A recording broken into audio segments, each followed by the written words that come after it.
නමෝ බුද්ධාය මාත් එක්ක එකතු වෙලා ඉන්න ඔයාලා හැමෝටම සියලු කරදර දුක් පීඩා දුර වෙලා සතුට සැනසීම උදාවන සුබ දවසක්. මන් ඉතින් මේ channel එකෙන් උත්සාහ කරන්නේ ඔයාලටත් මටත් යාපත උදා වෙන උතුම් දෙයක් කරන්න තමයි මගේ අදහස. ඒ තමයි උතුම් තිකරණය ගැන අපේ හිතේ පැහැදීම ඇති කරගන්න එක. ඉතින් මට හොඳටම කරන්න බැහැනි. නමුත් මම පුළුවන් විදියට උත්සාහ කරනවා. හොඳද? වැරදි අඩුපාඩු තියෙනවා නම් කමෙන්ට් කරන්න. හොඳද? හරි. අපි අද අහන්න යන්නේ මිනිස් ලෝකේ පින්වන්ත මිනිසෙක් පින් කරලා හිට දෙවියන් අතර ඉපදිලා සැපයටපත් වුණ හරිම ආශ්චර්යමත් කතාවක්. ඉතින් අපි මේ දිව්‍ය පුත්‍රයාගේ සැපය ගැන අහමු. ඔයාලා හොඳට අවධානයෙන් අහගෙන ඉන්න. මොකද පින කියන්නේ මහා පුදුම දෙයක්. ඒ කාන්තයෙන්ම පිනෙන් සැප ලැබෙනවාමයි.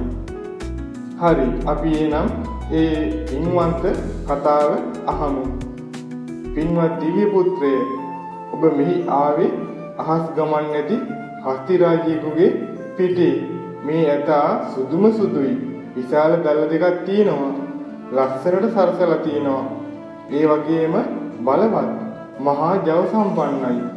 මේ ඇතාගේ දල දෙක මත නිල්වන් ජලයේ තියෙන පිපුන් නෙළුම් තියෙන ලස්සන පොකුණු දෙකක් පහළ වෙලා තියෙනවා. ඒ පිපුන් නෙළුම් මත පංචාංගික තෝරිය නාද මිහිරට නාද වෙද්දී මේ මනහර දිව්‍ය අප්සරාවන් ලස්සනට නටනවා.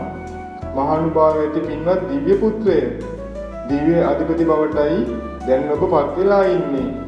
මිනිස් ලෝකේ ඉන්න කාලෙදී මොන වගේ පිනක්ද ඔබ කළේ? ආනුභාව සම්පන්නව ඔය බබලි ඉන්න පින මොකක්ද? ඔබේ සිරුරෙන් විහිදෙන එළියෙන් හැම දිශාවම බබලනවා. මොග්ගල්ලාන මහරහතන් වහන්සේ තමයි මේ ප්‍රශ්න ඇහුවේ. ඒ ගැන ඒ දිව්‍ය පුත්‍රයා ගොඩාක් සතුටු වුණා. මොන වගේ පින්කම් වලින්ද මේ සැප ලැබුණේ කියන ප්‍රශ්නයට ඔහු මෙහෙමයි පිළිතුරු දුන්නේ. මහා ඍෂිවරයාණන් වන කාශ්‍යප බුදුරජාණන් වහන්සේගේ ස්තූපයට නඩුවෙන් ගිලවුණු මල් 8ක් මම මේ දෑතින්ම පූජා කරගත්තේ සිතේ පැහැදීමෙන්මයි. ඒ පිනෙන් තමයි මෙවැනි ලක්ෂණක් මට ලැබුණේ. ඒ පිනෙන්මයි මේ සම්පත් මට ලැබුණේ. සිතට ප්‍රීතිය උපදවන මේ සැප සම්පත් ඔක්කොම ලැබුණේ ඒ පින නිසාමයි. මහානුභාව සම්පන්න වූ ස්වාමීන් වහන්සේ, මිනිස් ලෝකෙදී ඔය පින තමයි මං කරගත්තේ. ආනුභාව සම්පන්නව බබලි ඉන්න පින ඕක තමයි. මගේ සිරුරෙන් විහිදෙන එළියෙන් හැම දිශාවම බබලනවා කියලා ඒ දිව්‍ය පුත්‍රයා කියනවා. බලන්න මේ බුද්ධ ශාසනය කියන්නේ මොනතරම්නම් අසිරියක්ද. අපේ මොකක්දෝ පිනකට උතුම් සත්පුරුෂ ඇසුර නිසා අපිට මේ ධර්මය ඇහෙනවා.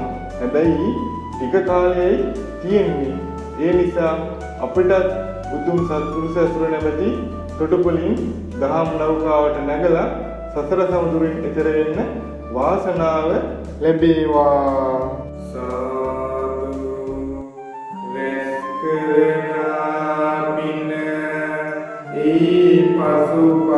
පසුපස්සේ සැපසලසන්නට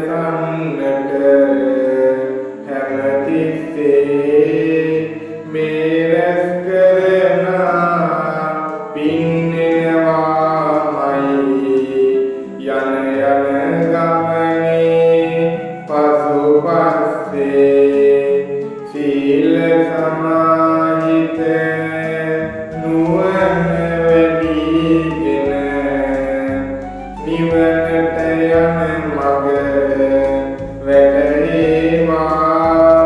දාම කියා දෙන කලන මිතුරු ගැන නිරතුරු ඇසුරට පත් වේ.